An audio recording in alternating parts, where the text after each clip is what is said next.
तैयार रहिए। स्टार्ट। महोदय, संयुक्त राष्ट्र संघ के कई सर्वेक्षणों के आधार पर यह तथ्य सामने आया है कि दुनिया का 2/3 श्रम महिलाएं करती हैं।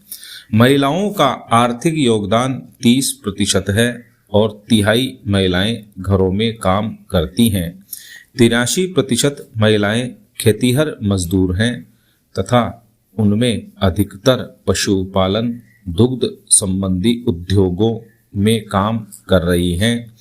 आज लगभग 80% कामगारों में अधिकांश महिलाएं हैं जो अपने घरों में झुग्गियों के भीतर बैठकर कताई, रंगाई आदि का भी काम करती हैं। बड़े बड़े शहरों में अधिकांश महिलाएं जो फुटपाथों पर झुग्गियां डालकर अपने बच्चों और आदमी के साथ रहती हैं, सुबह उठकर अधिकांश घरों या कोठियों में झाड़ू पोंछा लगाना, बर्तन साफ करना, कपड़े धोना आदि का काम करती हैं। इन्हें नाम मात्र की मजदूरी दी जाती है। इस प्रकार की महिलाओं की ओर देश का सबसे पहले ध्यान अहमदाबाद की स्वाश्रयी कामगार सेवा संस्था ने खींचा। इसी संस्था ने पहले बुनकरों, कपड़ा, बीड़ी तथा बांस उद्योग में लगी लाखों स्त्रियों के सहकारी संगठन स्थापित किए और उनके लिए एक सहकारी सेवा बैंक की स्थापना की। महिला मुक्तिवाद अंग्रेजी के फेमिनिज्म शब्द का पर्यायवाची है।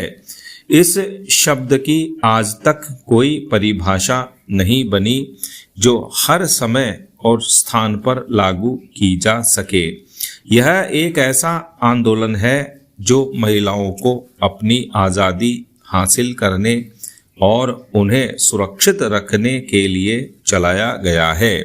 समय समय पर इसके उद्देश्यों को कभी अत्यधिक कठोर, अपेक्षाकृत उदार, लचीला एवं व्यापक बनाने की कोशिश की जाती रही है। फिर भी उसने अपने बुनियादी ध्येय में और न ही उसने महिलाओं को उनके अधिकार दिलाने की लड़ाई में शिथिलता आने दी। यह प्रश्न इस महिला के मुहिम के प्रवर्तकों और संचालकों को आंदोलित करता रहा है कि महिलाओं के किन विशेष अधिकारों की प्राप्ति के लिए इस संघर्ष को चालू रखा जाए। इस संदर्भ में यह ज्ञातव्य है कि औरतों के समस्त अधिकार परिवार के इर्द गिर्द घूमते हैं। इसलिए अधिकार प्राप्ति की यह लड़ाई पारिवारिक सुख सुविधा में अधिक बड़ा हिस्सा या कुटुंब संस्था को जड़ से खत्म करने में एक ही लक्ष्य के लिए लड़ी जा सकती है। आज महिलाओं की दुविधा यह है कि वह वर्तमान सामाजिक पारिवारिक यथार्थ को स्वीकार कर उसमें ही किस प्रकार अधिक अधिकार पाने की कोशिश करे। महिलाओं के अनुभव और आवश्यकतागत भिन्नता को पूरी संवेदनशीलता के साथ ध्यान में रखते हुए उनकी समस्याओं के समाधान हेतु चलाए जा रहे आंदोलन को अंतर्दृष्टि से जोड़ा जाए।